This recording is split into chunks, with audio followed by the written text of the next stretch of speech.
decent background in coding and everything else, but I really needed to have a place to hold me accountable to finish learning these things and kind of coalesce this knowledge into something that I can use as an employable skill. So that brought me to Savvy, and it worked out pretty well. Um, as far as a little bit more about what I do on the side that kind of led me to being into coding, I'm very much into making Arduino projects, which are small robotics projects. They require some coding and a lot of hardware work. So like soldering and stuff like that. That coding language is Arduino is actually based on C++. I did a little bit of Unity development that's based on C#. And then I also flashed my 3D printer's firmware and then built that myself. And that was also on the Arduino language. So before I kind of move into showing off what my site is, it would be helpful if I explain what it is. So what Maker's Clerk is, which is the name of my site, it is a information aggregator. So what happens is you'll be able to enter a link into my form, and it's going to, right now it's limited to Amazon links, and then it's going to go and gather information about that item. So it's going to gather the name, it gathers the price of the item and a picture of it. That's actually done by using my backend, and I'll get into that a little more later. But first, I would like to show you just a little bit of what I thought the site was going to look like whenever I first started. So these are my wireframes. As you can see, they're pretty simplistic. Just a couple of buttons about us, just kind of what I thought the site would be like. It actually did end up resembling this in some way, but a lot of things change. I like to think those things have changed for the better. It's a little more pleasing to the eye now. Going on from there, I just want to talk a little bit about the process of making it before we get into the site. So for personal tracking, we use Trello. I wasn't really familiar with Trello up until this point. I was very much a person who thought off the top of their head and just kind of kept rolling with that. This proved to be a really good tool, especially when it comes to software development. I had a lot of features that I really wanted to make sure to implement, and this kept me on track for that. It kept me just aimed and pointed the entire time. I always knew what I had to do next.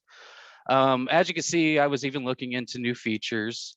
I was going to add AliExpress functionality on top of Amazon for this, but that didn't end up happening because Amazon itself was a very tough cookie to crack.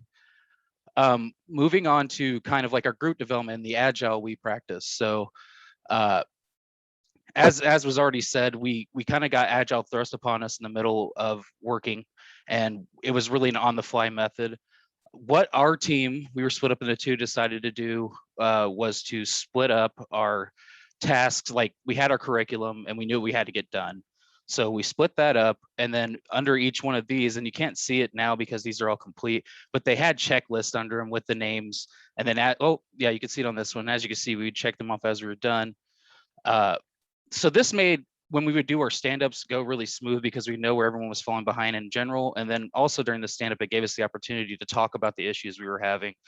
And I know personally that enabled me to be a resource for my classmates and also to get bounce ideas off of them too. And I know that in the real world, when you're in an agile kind of framework, that's really the kind of point of the stand-up is like, if there's a small impediment that can be fixed by a 2-minute conversation, you're having that conversation and you don't have to spend a couple hours that day getting that problem fixed because you've already got some direction. So onward from there, I'm just gonna go ahead and show you the site. So here's Maker's Clerk, or Maker Clerk. It's really simple. That was actually a purposeful design choice. This is not really meant to be a destination to get information or hang out. It's really an application.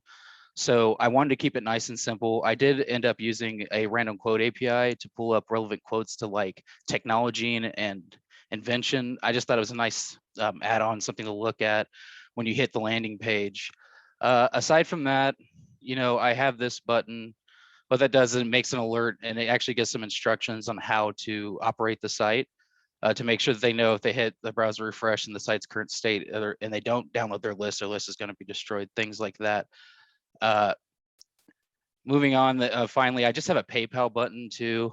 That works just fine. So when I envisioned this site, I never really considered it something to be making money. It was the PayPal donation is more for just server upkeep if I were to launch it in a production environment. Wanting to make sure that it would pay for itself, that it wasn't costing me anything out of pocket, but I never really intended to be something for profit. It was more of a service to the maker community.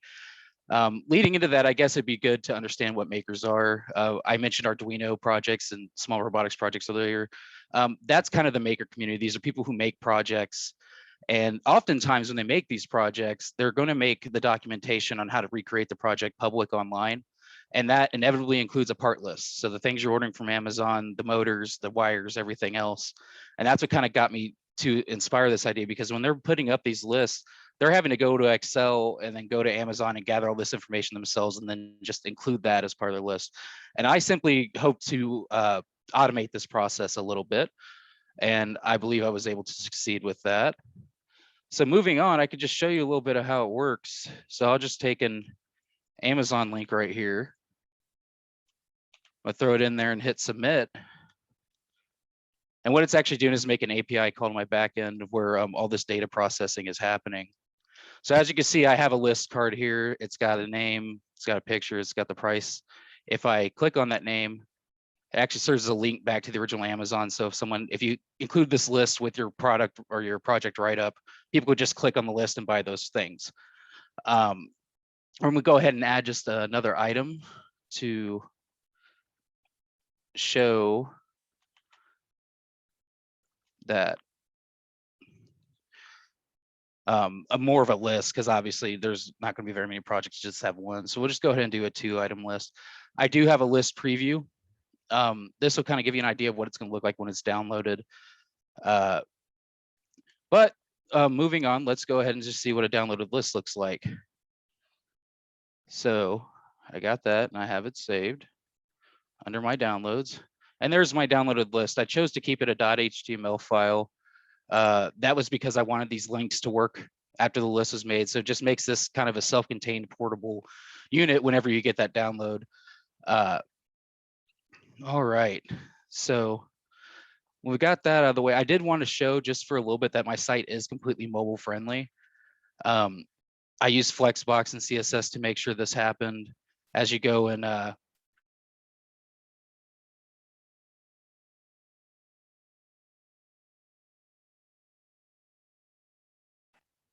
Anthony, you're frozen.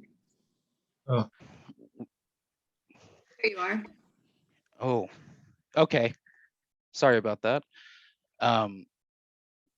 So let's get that back up. Anyways, yeah, so this is the completed list. It functions, and in the links function, that was my main thrust behind everything, was to make sure that that would work correctly. Moving on, I just want to talk a little bit.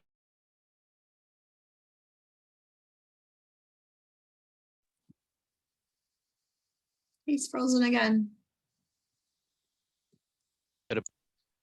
I'm sorry, I believe Zoom's having a little bit of issues, but I'll go ahead and get to the code. There's just a few points I really want to hit when it comes to this to kind of give you an idea of what's actually going on behind the scenes. So at the heart of my application is really my RESTful backend. The meat of it is a NPM package called Puppeteer. So what Puppeteer is it's a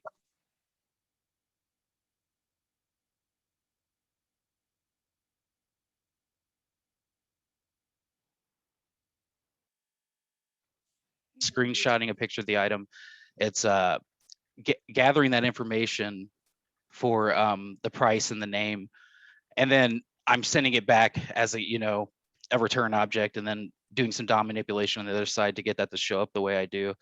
A couple of the challenges that came with making this backend, first of all, being file control, because I am scraping and using saving PNG images, I had to make sure that my backend wasn't going to bloat. So I end up using FS for that. At the beginning of the function, I go ahead and I create a directory. And then by the time I have everything saved, I go ahead and delete it. So that way I'm not just adding tons and tons of PNG files to my backend, and then it'll just get out of control really fast if I hadn't have done that. Another feature that was kind of a challenge was getting the price. So Amazon is such a large site that it actually is not uniform in the way that it deals with its class names. So in order to mitigate that, I actually created an array that I join when I find a new one of these price selectors. I just have to add it to this array. And what that array does is it uses regex to match the selector that that puppeteer sees, and then it is able to match it to what I have in here, and then set that to where it's going to get that element and give me that value so that I can return it. Besides that, there was another setback as far as using PNG files. So that has to do with the way document store databases work. So we use MongoDB. It's really not good practice to store images in database. Oh no, he did say that he was having internet issues problems. earlier today. So yeah, all right, so Shakelia, why don't you go ahead and go next? And if he pops back in, then we'll just have him kind of finish up at the end, okay? I apologize about Okay. that. He's having some serious internet issues today. Yeah. Okay. Well, hello, everyone. My name is Shakelia. I want to give you a little bit of my story first on how I came to Savvy Coders. So I unfortunately was diagnosed with kidney disease previously. I spent about 2.5 years on dialysis, and I received a kidney transplant December of 2020. So I started thinking about my year of 2021 and how could I make that different and successful at the same time. I started researching programs, and that's how I came across Savvy Coders. The program actually stuck out to me because one of the main things was smaller class sizes and being able to get help whenever you needed. So you didn't have to feel like you were alone, or, you know, anytime you got lost in information, you could always send someone a message and they'll be right there. My background is a little bit varied. I've done some of everything from technical support with mobile devices, such as helping customers with their mobile banking. I've done front end and back end as far as working tickets. So I would start a ticket, work it through to figure out what the issue was, and be able to come back to the customer with an answer or to the team with an answer. I've done customer service, collections, been a team lead on some of those teams. With us implementing the Agile method early on, we were able to create user stories for our backlog. We facilitated daily stand-ups. That way we could keep up everything, so no one would be falling behind. So things such as homework, going through the curriculum, and maybe if you have any questions, me as the Scrum Master would take those questions and give them to the person that we would do review with on Thursday. Our daily stand-ups were about 15 minutes. We would do sprint planning about every 2 weeks. My product or my page is going to be talking about kidney disease, because again, that's something near and dear to my heart. So I'm going to start sharing a little information with you.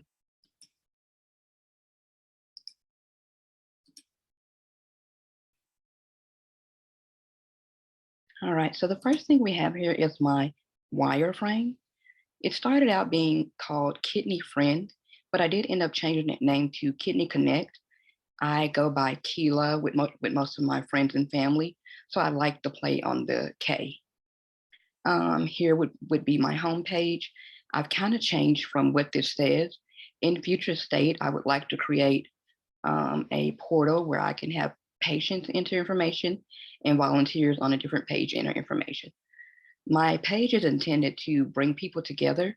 Sometimes for people that have chronic illnesses, things such as the pandemic that we're going through causes them to isolate for months, weeks at a time without any human contact. And if they do have human contact, it's usually only with a doctor or nurse or somebody that's part of their treatment team. And sometimes you may just want someone to talk about other stuff with, not just your health, not just your medicine. Someone maybe that would have lunch with you or be open to having a conversation on the phone or even just a text message. It's whatever that person those people are comfortable with, nothing more, nothing less. In future state, I would like to implement a form that takes the phone number, email, and a best time to contact them.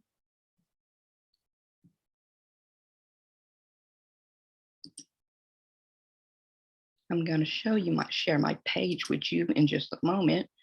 Here we have some of our Jira board storylines, how we worked with things that will be completed. So here we have things such as the curriculum, what we're working on for that week, and from the homework, have everyone checked off it's done. That way we're all on the same page. We also use Trello. Trello, we use it more for how we will build our page. So this would be different from working with our team. It would have such things such as what your color scheme would be, what you wanted to talk about, such as your introduction. Mine is what my website would be about. Here we have my page. It says, welcome to Kidney Connect. I have an API here that just calls the weather for the day, gives you the temperature of what it actually is and what it actually feels like. Here, I'm going to tell you a little bit about kidney disease. So most people for stages 1 through 3 don't have any symptoms unless you've had routine blood work or something, but mainly you will not have any symptoms here other than a little bit more fatigue. You might notice that your feet swell sometimes if you eat too much sodium. Stage 4 down here is where people start to have a lot more symptoms. So your body is unable to get rid of the toxic waste and excess fluids since your kidneys are not working properly anymore. So you need help here once you reach stage 5 and get below 15% as far as overall kidney function. Here you would need to choose what type of dialysis you would want to do.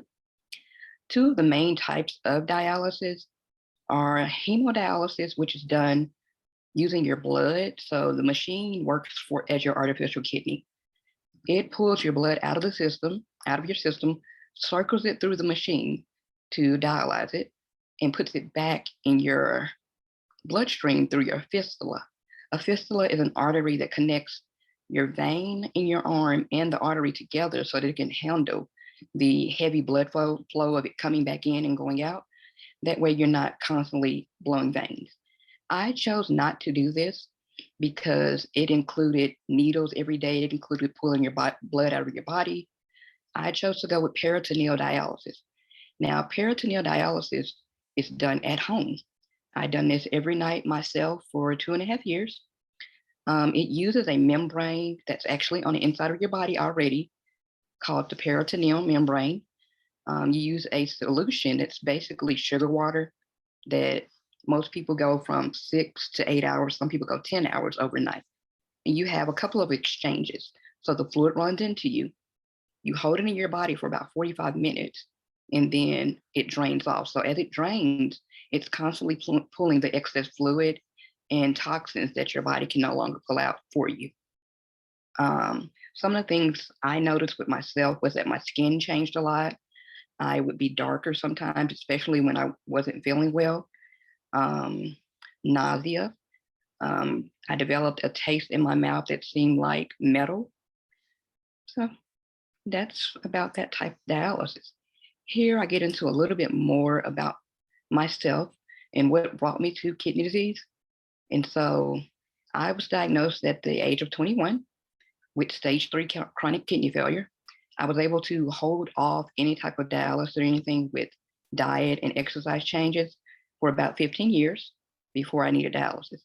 So some things can be changed, some things are out of your power. Here we have my contact page where I would allow people to get in contact with me if they want more information or if they just want to talk. I show myself. Here I have a bandage on my chest where I had to do the hemodialysis for about a month while I was healing from surgery. In this picture, you can see how my face changed. This was when I first started dialysis. This was during, and the picture at the bottom is now, which was taken a couple of weeks ago. So there are a lot of changes. This page here includes who my audience would be, how people can connect. So that's why it's called Connect. What could you do?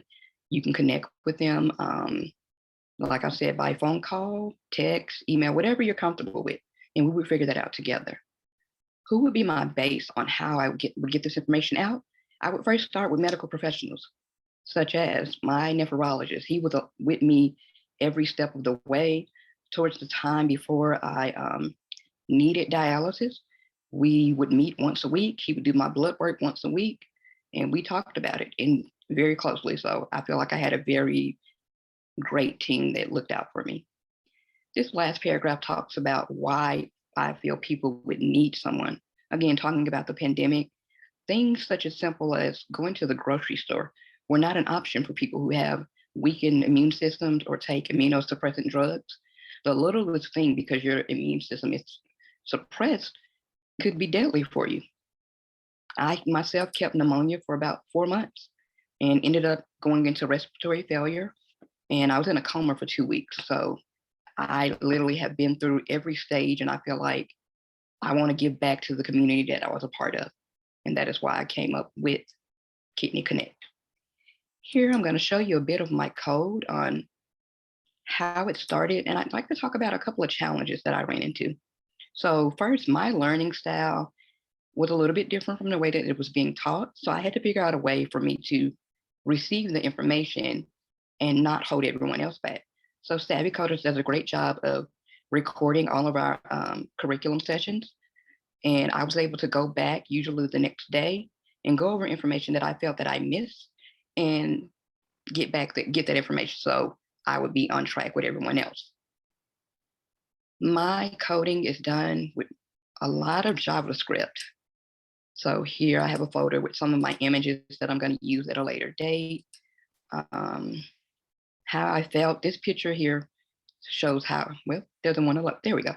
Shows that I was feeling awesome after I got my kidney transplant. My face changed a lot, the swelling went away. Here we're including, I use box titles to include my headings and paragraph tags and class tags to separate my boxes and my paragraphs.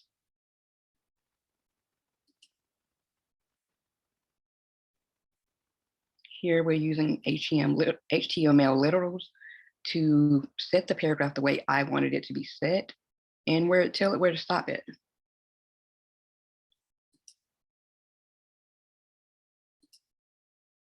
Here it shows how I included those images into my contact page.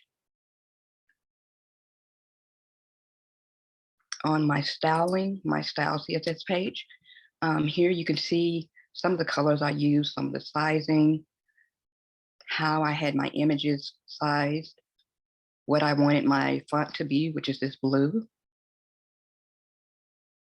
Background, pretty much everything how I styled it, the gray boxes around, say, my titles of each paragraph. And that's about it for me. I hope you guys enjoy my presentation.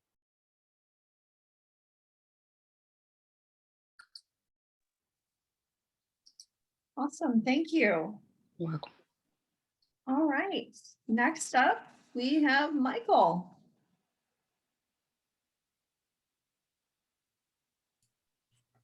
All right, well, it's been really quite a journey the past couple of months. And before I really get started, I just wanted to thank Savvy Coders and everyone in the cohort and everyone that I've worked with and everything. It's been just an amazing journey. And with that being said, my name is Michael Webb. I have a varied background that has spanned across different industries, such as the food industry, the home healthcare industry, and package delivery. It was through these journeys that I accumulated a lot of skills, but I still didn't have a direction in life. I didn't have a straight way forward of knowing exactly what I wanted to do for the rest of my life. And that kind of changed in the summer of 2019 when I took a course at St. Charles Community College, and it was just a basic intro to programming course, and they had different sections, but it was from there that I really discovered that is what I wanted to do pretty much for the rest of my life. And Honestly, it's kind of amazing that I didn't come to that conclusion before. When I was little, I could remember sitting on my mom's lap and just watching her work on Windows 95 and trying to figure all of that out. When I was a teenager and a young adult, I started building my own computers, and really just computing or anything dealing with computers has really been a part of my life for that entire time. So when I took those courses at St. Charles Community College, it finally felt right. And it was from there that I was introduced to Launch Code. They are an organization that's very similar to Savvy Coders, very similar structure. There's a boot camp, and at the end, there is a career guidance and kind of helping you get your foot in the door in the right place. And it was through Launch Code that I was able to graduate from their LC 101 and liftoff programs, where I was introduced to Java and JavaScript, as well as some just other boot spring and stuff like that. And at the end of Launch Code, it was kind of near the middle end of the real struggles of the pandemic. And when I was going through that recruiting process, it was taking a couple of months, and I was then introduced to Savvy Coders. And I took a moment to step back, and I thought this would be an amazing opportunity to reinforce what I'd already learned through Launch Code, but to also to learn new things and to keep expanding on my current knowledge base. And that's one of the number one things that Savvy Coders has really instilled into all of us, is that you're always going to be continuing to learn. You're always going to be enhancing your skills and keeping up with the current, what's up to date and everything like that. So I thought that I would put that into practice, and that is what pretty much brought me into this cohort. And for Savvy Coders itself, I kind of want to just kind of share a little bit of kind of the things outside of coding that we learned. This is just a Jira board that we had worked with on the team that I was on. And on that team, I was originally just kind of a developer, but a couple of weeks into it, I was, I guess, not necessarily promoted, but I was made co-Scrum Master, just kind of to get experience with what that type of environment's like, kind of get through really, I guess, just really a really hands-on understanding of what it means to be in an agile environment and transitioning from something that is more waterfall, which to me was amazing because, like I said, with my job background, all of that was waterfall. That had been my only experience up until then. So this was very refreshing. It was nice to see a different perspective, and really cool just to really get to experience all of it. And I'm just trying to think of really just how enlightening it's been going through all of this with Agile. But I think it's probably now time to get more onto the capstone. So what I'm going to show off now are kind of the wireframes. And while I'm doing so, I'm going to be explaining the purpose of my capstone. And what I wanted to do, or really the problem that I wanted to solve, is that in today's world, there's a lot of content that we're able to really consume, whether it be through movies or video games or books. There's thousands of different apps to get, even just a small catalog of one of those media types. And it can be just very confusing and very overwhelming for a user to really just kind of figure out exactly what they want to watch. So my application is going to solve that problem by allowing users to sort through a catalog and create two lists.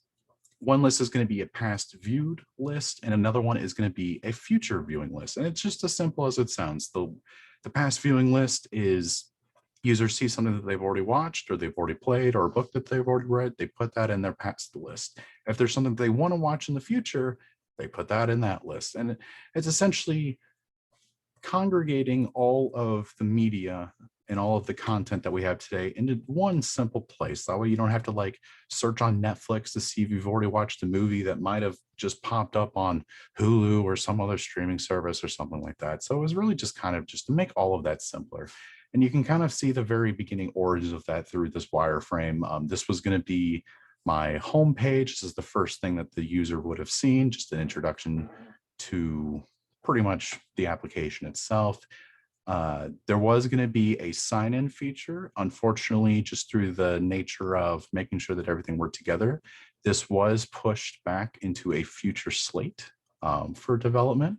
And it's something I look forward to accomplishing later on. But, you know, for today, that's just, you know, it's going to be in the future slate.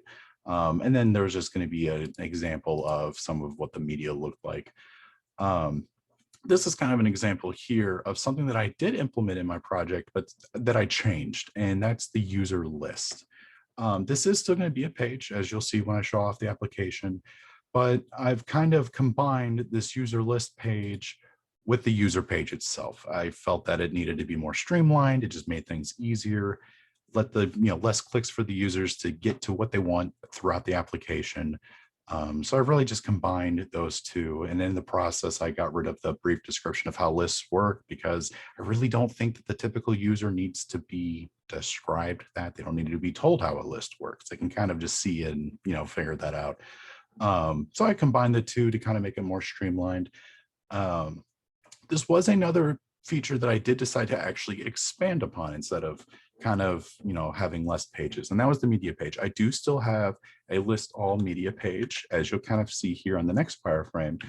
But this page turned into 3 pages that are going to be for each of the media types, games, movies, and books. And the reason why I did that is that I just figured it'll be a lot easier for a user to navigate to the certain media type that they want to view. Because while you may not know what type of movie you want to watch, or you may not know what book you want to read, you typically know that, hey, I want to read a book over I want to read a movie. So I just figured it'd be a better user experience to split those 3 up, in addition to having the list all. And then this was another feature that got pushed back into a future development, is being able to search and filter all the results by genre. That was just a little bit biting off more that I can chew, but it is another feature that I'm looking forward to developing and really being able to show that as I continue to move forward and build upon my skills. So, and then these 2 pages, the want to watch and the have watched, were both combined into one. Again, going back to more of the streamlined process. So that's enough about talking about the capstone without actually showing it. We're going to get into more of the actual code itself. And really there's just a couple things that I wanted to show. The one being the API that I made. That was another struggle that I had through developing this application. Is originally I was going to have 3 separate APIs that I was going to pull from. One being, you know, for games, the other being for movies, and the other being for books. And unfortunately, going through that process, I realized that really the only available databases for that, for what I was wanting to do, were these massive databases that unfortunately I just wouldn't have the power to load all of those at once. I mean, really the only thing that I could have done was filter them to where I only pull like 10 results from those APIs each. But at that point, I figured, well, you know what? We learned how to make APIs as part of our Savvy Coder curriculum. So why don't I go ahead and make one myself and show that I can do it and use it for my capstone? So this is just one of the parts of my API that's showing off the game section in there. And then the other major part of the API is being able to list it all. I didn't refresh that, so I'm assuming Heroku will load that. But while that's going there, I'll just continue showing off part of the code. You know, everything that pretty much happens is in the root of the index. I mean, of course, but the code itself was something that was pretty new to me when I was working with launch code and learning through there. We were working more with multiple page applications, but in Savvy Coders, we learned how to transition that into an SPA. And frankly, I mean, I'm, you know, completely comfortable with both, but I really like the way of this layout. I think it's very once you understand kind of the formula for it, it is a really neat way to be able to open up some creativity with your code while condensing it at the same time. So that was really something that I enjoyed learning. It's something I wasn't really expecting either, but it was very interesting. And I'm just kind of slowly scrolling through some of my my API calls that I'll get down here. Axios was one of the skills that we learned how to use. MongoDB is something that I am using for the API as well as hosting on Heroku. And then as you can see that the page is loaded, that everything is basically an array full or an object full of arrays and such like that. Just a good old hunk of data that, eventually I would like to go back if this was the main purpose of the project and kind of make that look a little bit more prettier, have it output more in a JSON format. And then up here, a lot of this code was figuring out the buttons itself. And that was something that it was a very big hurdle, but it was one of when I finally came over that hurdle and beat it, I was literally clapping in my seat. I was so excited that I was able to figure it out. But with that being said, let's get to that excitement and look at the capstone itself.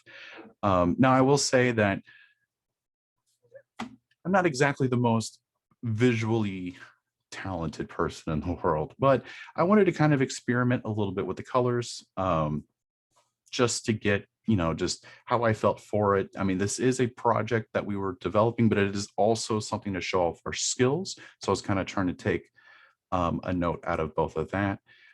But this is my homepage. We're hosting it on Netlify, and really it's almost exactly the same as the wireframe that I was showing you before. We've got the nav bar here.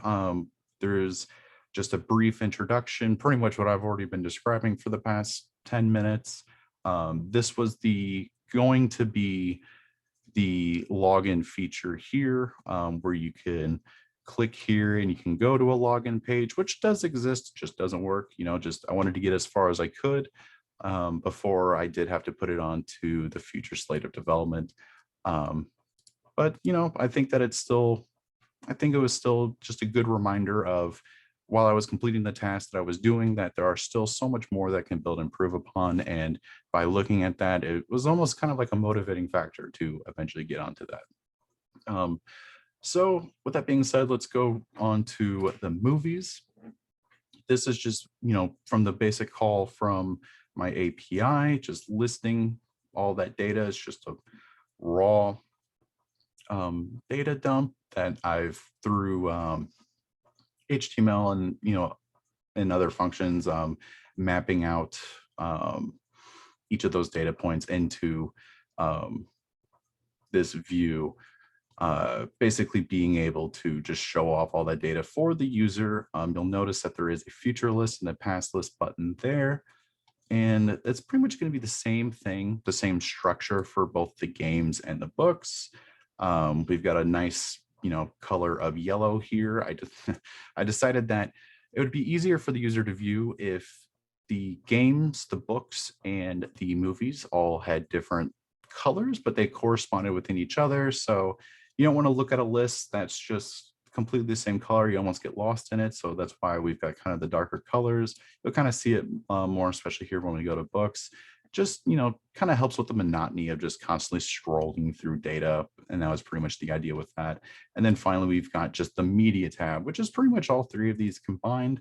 They do not have the buttons on here because I just really wanted this just to be a catalog. This is kind of where if a user wanted to just scroll through and see everything, they can scroll through and see everything. Eventually, this would be where, my filter function would come into play. But like I said, that's going to be for a future slate. So let's get to the main purpose of this application, and that is the list. So we're going to go here and I'm going to be honest, I'm not very much of a good reader. I mean, it's just my eyes hurt, and it just everything's been online these days and with videos and everything. So I'm going to put all three of these on a future list, and we'll say that that's going to be for future viewing. Now, games. I mean, that's clearly something that I'm in computing. I'm in IT. I'm young. Of clearly I've played most of these. So we're going to put a couple of these on the past. Actually, I haven't played that one and I haven't played that one either. So we're going to put that on a future list. And then for movies, we're just going to do a couple of them here, watch that. And we'll watch that in the future. So now we go to the user tab. And you'll see here, we just have a very basic user future list that lets the user know that that is their future list. And we can see all the data that we put on there.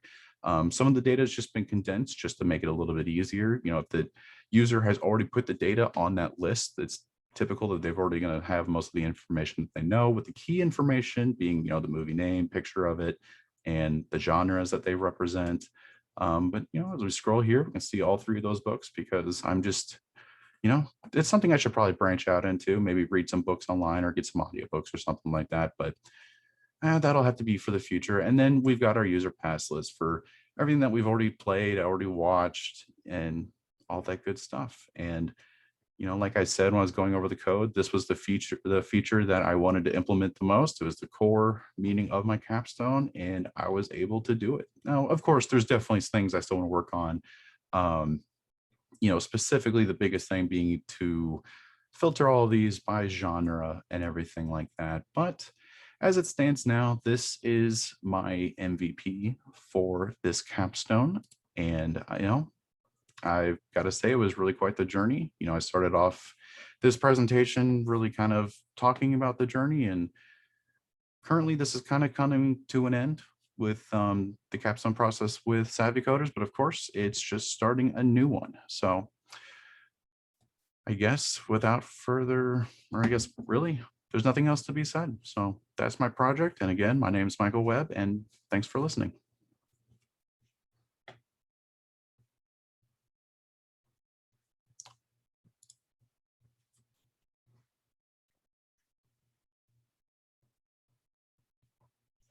Stephanie, I think you're muted.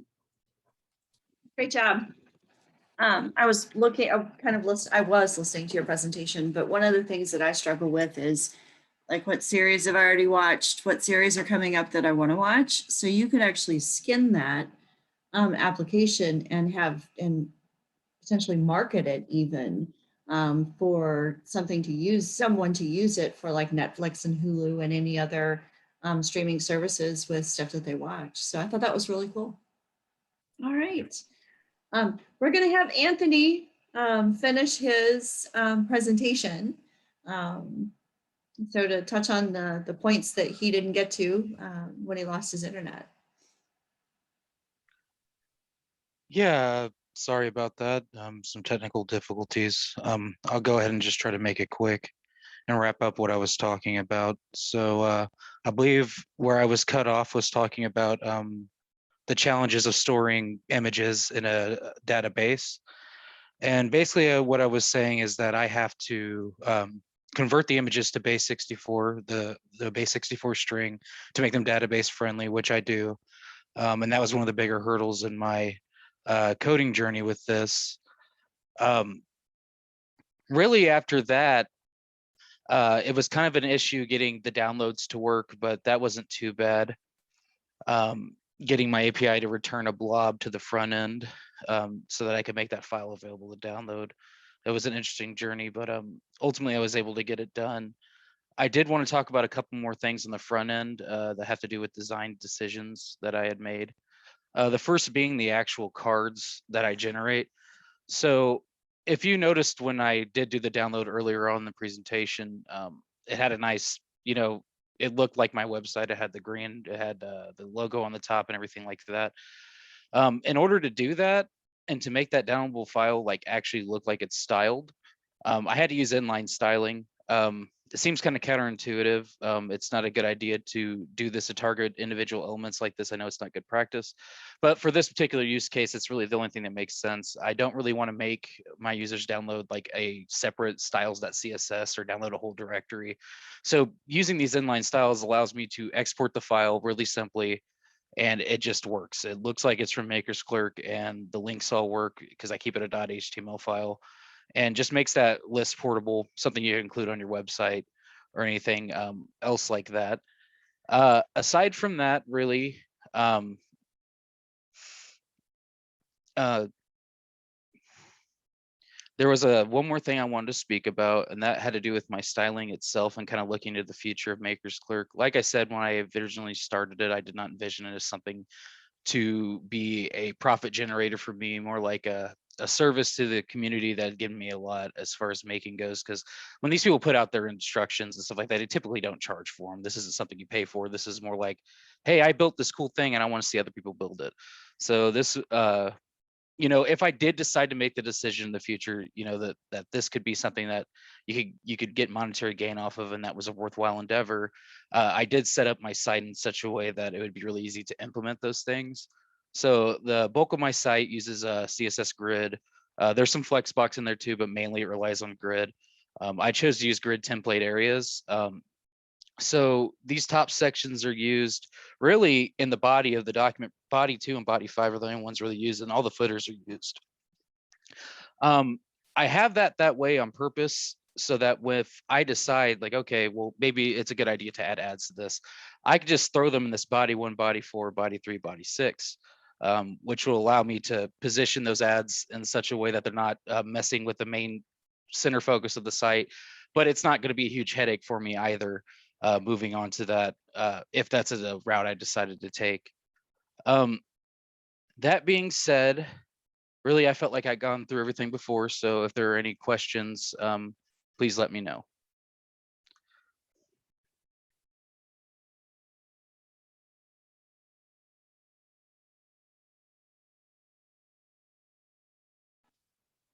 Okay, awesome. All right, last but not least, Dominic, you're up. All right. Hello, everyone. My name is Dominick Chavez. And, growing up, I did not have a technology background. I actually grew up on a small little town on a ranch. I was a cowboy, I guess. But I was always fascinated by it. I loved hearing about new things being developed. But no one in my family owned a computer. They didn't want anything to do with it. But I did. So when I hit high school, I went and did a job during summer vacation on my freshman year, and finally saved enough money to buy my own computer. And I just wanted to play around with it. I wanted to see what it was all about. I hear people talking about it. And then I loved it right then and there. And I just wanted to learn more. And actually the same year, right when I got it too, they actually offered a introductory Python class in my high school. So I decided to take it to see if it'd be something that I really wanted to continue in or not. And, it was definitely a great choice on my part. I don't make a lot of good choices, but that was definitely one of them. And went down and I just fell in love with it. Just the aspect of designing code and being able to use a tool that it seems like not a lot of people know how to do. And I just fell in love with it like that. So I decided to make a career path down that way. And I went to a college for a couple of years at the University of North Colorado, or not University of North Colorado. That's when I was planning to go to. I went to Colorado Technical University and spent 2 years in the degree for software engineering, and decided to put that on hold because I was attending college and not being able to pay it. And I just didn't like seeing the debt pile up. So I decided to take a little hold on that and pay off debt. And a year later, after I was doing that, I ended up getting married. And then I had to think about my life and my wife's life. And I just wanted to make the best decision we could. So, job wise for the career that I went down with, there wasn't much tech companies in the population of 1,500 where I was at. So there wasn't a lot of tech opportunities. So we decided to move up to a different state, and that ended up being Missouri. And that's how I came to Springfield, Missouri. And soon after, I was just looking around at, maybe different boot camps, maybe just potential job offers in the tech field. And that's when I found Savvy Code.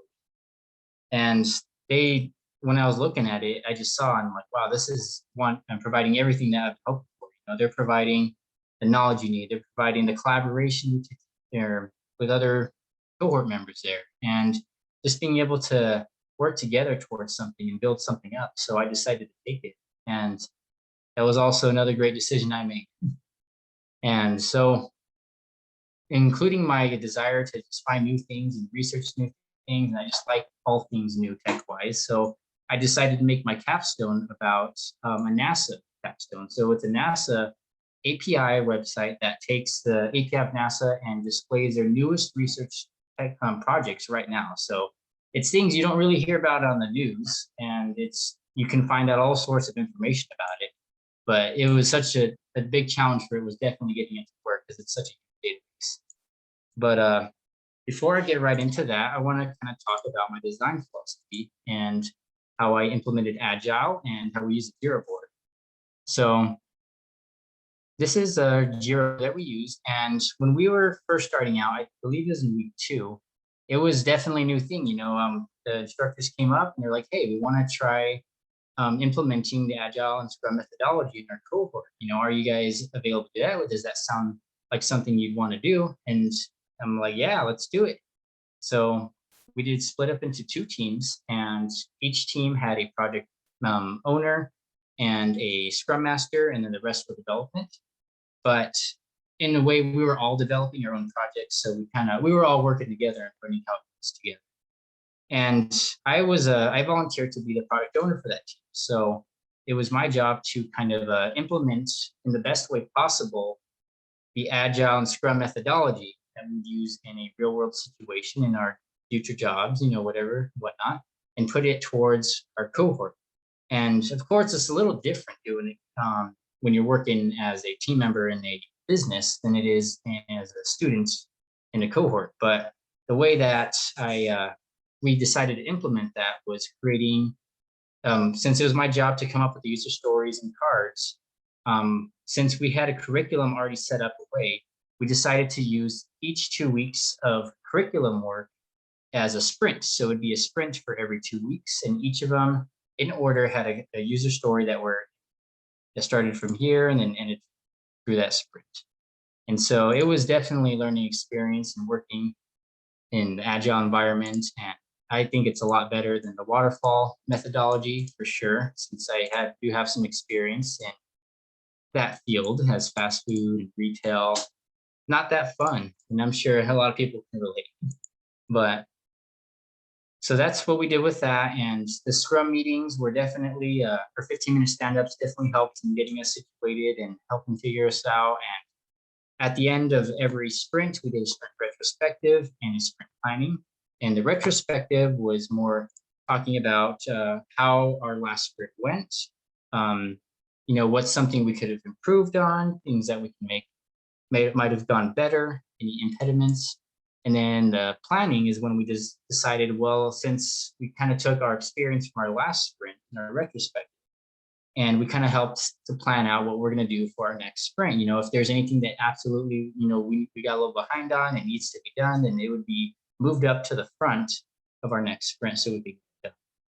But enough with that. Let's go into my capstone, and I'll talk about how I came to decisions that I made to design it and just the different mindsets I might have had when I was learning to do it. So this is my homepage. It's called New Space Deck. And it displays 10 projects on screen, and I'm able to change it in code to display as much or little as I want, but I didn't want to display too much because, well, I can only use this API a certain amount before they don't let me use it. So, but anyways, it has each of these sections includes the title of their project and when they last updated. There's a little highlight effect to show that you can click on it, and when you do, it'll show a description of what it is. So like this Near Earth Asteroid Scout, this is a basic description of what it is and they're kind of what they're going for. And then the expected benefits is what they hope will yield from this research. And there's tons and tons more information on each of these and the reason why I did a collapsible menu like this, because some of them definitely have a lot more into it than others. So I figured this would be the easiest way for people to get through it, look at it. And this is all just the most recent ones. In the future, I'm gonna have a filter option where you can explore maybe the first project that they ever implemented in the database, as well as just certain genres that they're researching in, because there's tons more to check out in their API, which was the biggest challenge, definitely. The NASA API is a monster. And since their documentation was so bad, I decided just to look at their object or display it as an object for my code. So when I look at it here, it just displays the object right here. This is just project. It just console logs it. And then that way I was able to look at it and understand where the API is getting, what it's calling, and what I can take from it. So this is the, I think this one right here, it's a little big. So let's find the smaller. Oh yeah, the near Earth asteroid scout. So like within this API, not only does it have description, but in the future, I'll be able to implement a filtering option by either acronym or the genre one. They also have the project members who are working on it, as well as the program that's doing it. You can find out who's funding it. You can even get their contact info if you wanted to ask certain questions on what it is. But for now, I just wanted to make sure that this was working well and it did what I want, and it did it well. And my other links up here, I have Discover, Home, Learn Resources. We're on Home right now. And there's a search bar right here. It does not work. This is more for when I do some future iterations of it, because I want to be able to have a search query where people can search for like maybe moon or just different keywords and find if, NASA's found something like that. And that's what this Discover page is for too as well. So this would just be another way to search. This search link will be available. I planned on moving it here, but I didn't have time. It'll be on every page, and this will just be the main page to discover different search queries. These other two links, they don't have anything in it because I just wanted to focus on this. Originally, I just wanted to just be able to make this call function, but as I kept working on it, I just got more excited and like, oh, I want to implement this, and I want to implement that. I'm like, well, let's just start with one thing at a time first, make sure that works well. But it is very user friendly, and it works in any window sizes. It's mobile friendly, and it took a lot of effort to do. So let's look a little bit at the code and kind of my design philosophy when creating this. So Savvy Coders was very good at helping us teach on object-oriented programming and functional programming, using separate functions instead of just a long, super long, 1,000+ lines of code for each project, because it just saves a lot of time. It's a lot quicker when you have whatever functions you're going to use often in their own thing, and you can just export it and then import it on something else. And same things for the HTML pages. This is designed as a single page application, and that's why all of my home page is displayed in this home section under views. And that's exported and into index, which exports it all the way to the main index. So this is the HTML, only HTML page I have. It's actually HTML, and it just gets loaded into it. So it definitely saves a lot of time and a lot of resources. And I was thinking about when I'm working in a future group, in a future team work, there's definitely, I want to be able to make it as easy as possible for my coworkers to understand where code is at, and to be organized, things like that. So, and I would say besides the API, the CSS was definitely something that took a while for me to get, just because I have more of a back-end mindset, which is ironic since I don't have much back-end functionality, which it will be included in the future. But I would definitely say that I'm better at designing, more because I get stressed out when it doesn't look the way I want it to. So I'm a perfectionist at that, and it's definitely can be a good or bad. So, but I'm happy with what I got. I'm glad I was able to take the Savvy Coders course and be able to create and just get this new knowledge and skills, create a website of my own, just grow as a future developer. Is there any questions? Fair enough. Thank you for watching. Right. Does anybody have any questions about any of the presentations?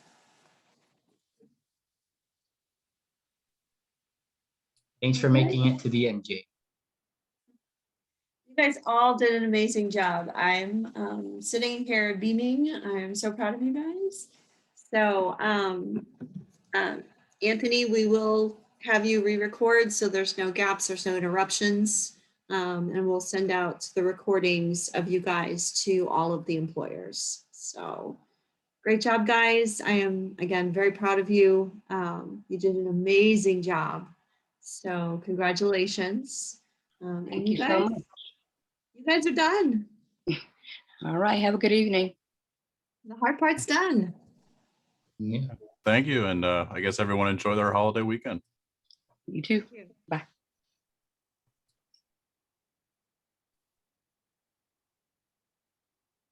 So Stephanie, can I stay? Is Yeah. there going to be more questions about like other things from other cohorts? Are we going back to the main breakout? I know it sounded like she said you can just leave